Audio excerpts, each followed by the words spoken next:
حدثنا محمد بن فضيل عن عمارة بن القعقاع عن أبي زرعة عن أبي هريرة رضي الله تعالى عنه قال قال النبي صلى الله عليه وسلم كلمتان حبيبتان إلى الرحمن خفيفتان على اللسان ثقيلتان في الميزان سبحان الله وبحمده سبحان الله العظيم.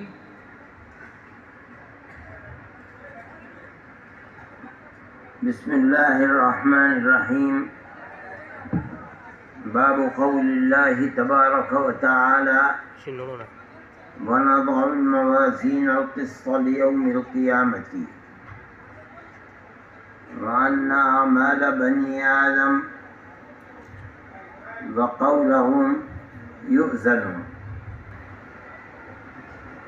یہ اس طالب علم نے جو کچھ پڑھا ہے وہ اس کتاب کی جس کو دنیا میں بخاری کے نام سے جانا جاتا ہے اس کا آخری باب ہے، اور اس آخری باب کے اندر جو حدیث آ رہی ہے وہ آخری حدیث ہے۔ امام بخاری رحمۃ اللہ علیہ قرآن کی اس آیت کو پیش کر کے وَنَضَعُ الْمَوَازِينَ الْقِسْطَ لِيَوْمِ الْقِيَامَةِ،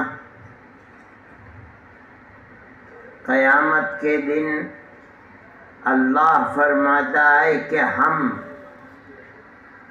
قسط اور عدل اور انصاف کو ظاہر کرنے کے لیے ایک بہت بڑا ترازو رکھیں گے۔ اس ترازو میں جس طرح دنیا کے ہر ترازو میں دو پلے ہوتے ہیں، ایک طرف جس چیز کو بیچا جاتا ہے وہ رکھی جاتی ہے اور دوسری طرف وزن رکھا جاتا ہے، 1 کلو، آدھا کلو، 5 کلو، اور رکھ کر تولا جاتا ہے۔ اسی طرح ترازو کے ایک پلے میں ہم انسان کے اچھے جو اس نے دنیا میں اچھے کام کیے ہیں، ایمان ہے اور ایمان سے جڑے ہوئے اعمال ہیں، ثواب کے کام ہیں، ان کو رکھیں گے، اور دوسری طرف ہم اس کے گناہوں کو رکھیں گے۔ ہر ایک میں وزن پیدا کریں گے، جس کا وزن بھاری ہوگا اسی کے اعتبار سے جنت اور جہنم کا فیصلہ ہوگا۔ اگر اعمال صالحہ اور ثواب کے کاموں کا وزن زیادہ ہوگا تو اس کو نامہ اعمال داہنے ہاتھ میں دیا جائے گا اور جنت کا راستہ بتا دیا جائے گا، اور اگر گناہوں کا وزن زیادہ ہوگا تو اس کا نامہ اعمال اس کے بائیں ہاتھ میں دیا جائے گا اور وہ جہنم کے راستے پر پڑ جائے گا۔ اس سے پتہ چلا کہ کل قیامت کے دن ہم جو کام دنیا میں کرتے ہیں تعداد میں اس کی کمی اور زیادتی پر فیصلہ نہیں ہوگا، بلکہ ہر عمل کے اندر اللہ وزن پیدا کرے گا، اور یہ وزن اس کے اندر اس کے اعمال صالحہ میں وزن اخلاص و للہیت کی بنیاد پر پیدا ہوگا،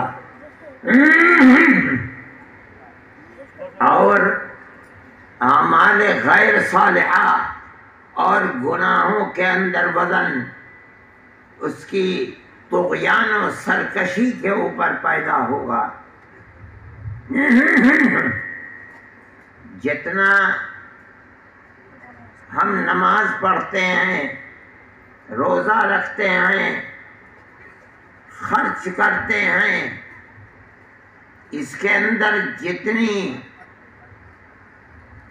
للہیت اور اخلاص ہوگا کہ ہم نماز پڑھ رہے ہیں اللہ کی رضا کے لیے، ہم خرچ دے رہے ہیں، پیسہ دے رہے ہیں، پیسہ کما رہے ہیں اللہ کی رضا کے لیے،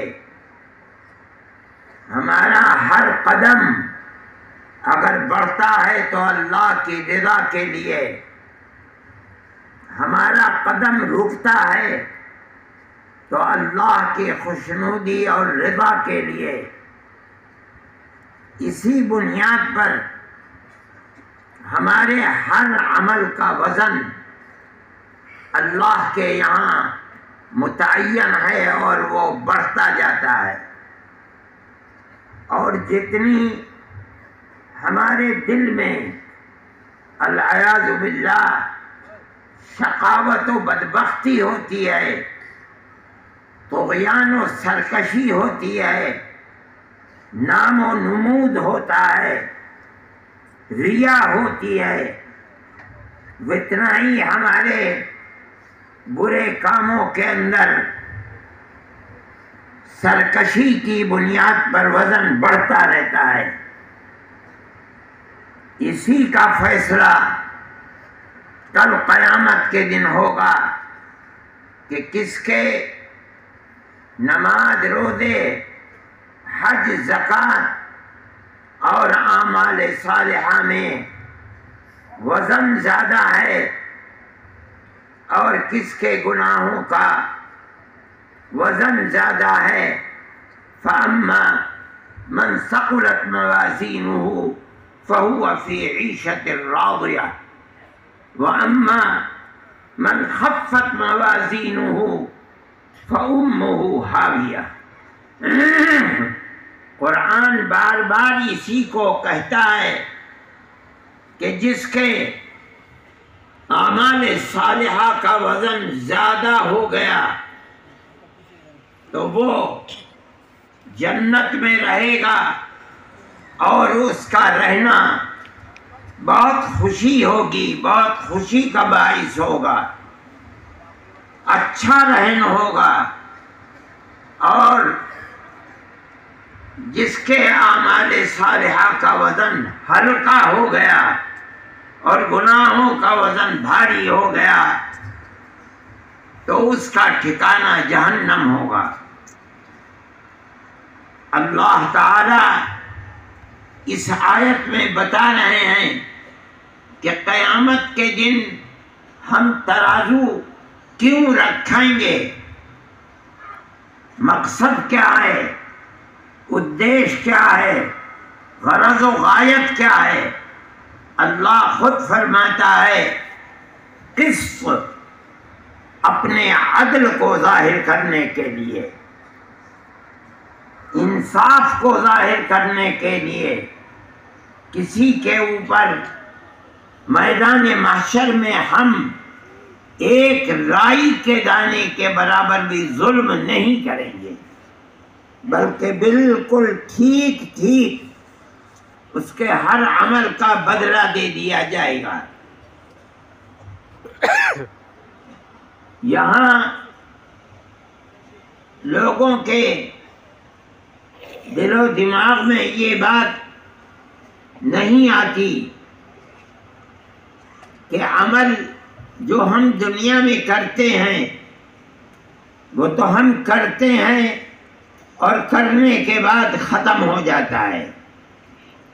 ہم نے تالی بجائی، آواز ہوئی، ختم ہو گئی، ہم زبان سے بولے، ہر لفظ بولتے ہیں تو ختم ہو جاتا ہے، اس کا کوئی وجود نہیں ہے، اس میں کوئی وزن نہیں ہے۔ وزن تو کسی ایسی چیز کا ہوتا ہے جس میں جسم ہوتا ہے. جیسے یہ قلم ہے، یہ ایک جسم ہے، اس کا وزن ہے. لیکن جس چیز کا جسم نہیں اس کا وزن کیسے ہوگا؟ ہم نے تالی بجائی، اس کا کوئی جسم نہیں ہے تو اس کا وزن کیسے ہوگا؟ اس لیے ان لوگوں نے ترازو کے اندر وزن کا انکار کیا. ترازو میں رکھا کیا جائے گا؟ اگر یہ قلم ہے تو اس کو ترازو میں رکھ دو، لیکن جب یہ قلم کوئی جسم نہیں ہے تو یہ ترازو میں رکھا کیسے جائے گا اور تولا کیسے جائے گا؟ انہوں نے اس کا انکار کیا اور یہ کہا کہ قرآن کی اس آیت میں جس میزان اور ترازو کا ذکر کیا گیا ہے، در حقیقت میدان محشر میں ترازو نہیں ہوگا، بلکہ ترازو بول کر اللہ اپنے عدل و انصاف کو بیان کر رہے ہیں. جیسے ترازو میں رکھ کر برابر سرابر وزن کیا جاتا ہے، اللہ یہ فرمانا چاہتے ہیں کہ ہم ہر ایک کو اس کے اچھے اور برے کا بدلہ عدل و انصاف کے ساتھ دیں گے، برابر سرابر دیں گے. مگر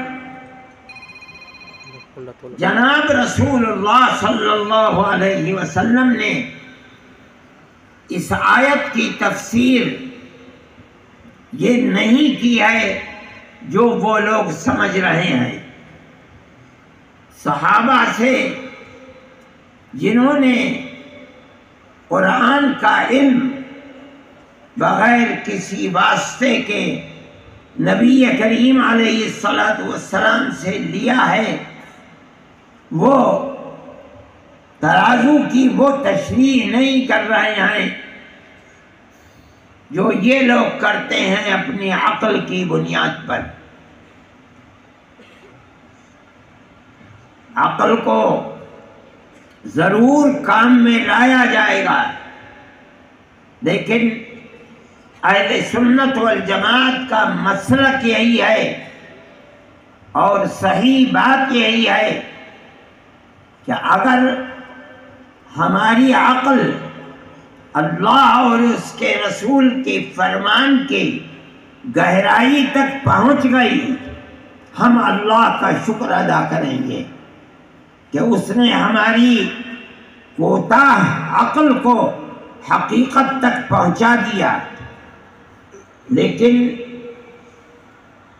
اگر ہماری عقل حقیقت تک پہنچنے میں کوتاہ ہے تو ہم اللہ اور اس کے رسول کے فرمان کی تعویل اپنی عقل کے مطابق نہیں کریں گے، بلکہ ہم یہ سمجھیں گے، ہمارا ایمان ہے کہ حق وہی ہے جو اللہ نے فرمایا اور اللہ کے رسول نے فرمایا.